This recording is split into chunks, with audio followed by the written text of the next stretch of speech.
10年前在磕李圣经的结构 CP，10年后依然在磕李圣经的结构 CP。圣经欧尼，我这狗有点多，你随便选。新剧在你灿烂的季节，李圣经和蔡中协这一对，仅需0.001秒，我就又 get 到了一种熟悉的结构风味。剧里鲜鱼菜和宋古烂的故事，是一只厌世阴郁小狗，在室友一次偶然的请求下，透过别人的手机屏幕看到了一束并不属于自己的光。哪怕知道他的一声声阿灿并不是在喊自己，但依然甘之如饴的将这一丝温暖珍藏在最深处的记忆中。但是到了剧外，一个有着一双亮晶晶的下垂狗狗眼，笑起来的时候，用一句纯良蜈蚣嗨来形容也不为过。看上去是阳光少年感类型的小型犬，其实却有着186的身高。一个是专业模特出身，平常走路自带时尚气场的酷飒姐姐，175的高挑身材，往那一站就是扑面而来的画爆感。早期的气质就已经像玛丽苏小说里那个 NPC 口中生人勿近的千金大小姐，如今36岁的年纪，更是有一种钱、名气、美丽都拿在手上的迷人节感。然而，当这两个人待在一起，磁场和谐的，却仿佛上辈子就认识。同样做过模特，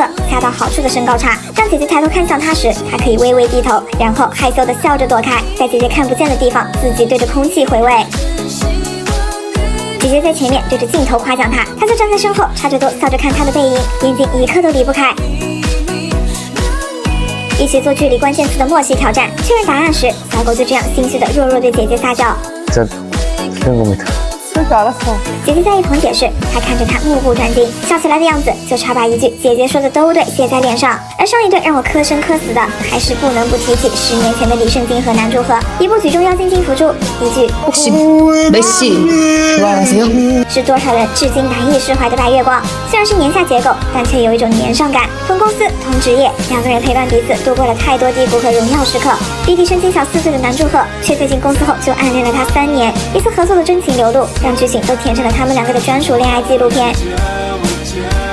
那个时候的李圣经杀青时因为不舍而流泪，还会躲进南柱赫的身后遮住自己。在众人聚会上哭泣时，南柱赫会温柔地摸摸他的头，陪在他的身边。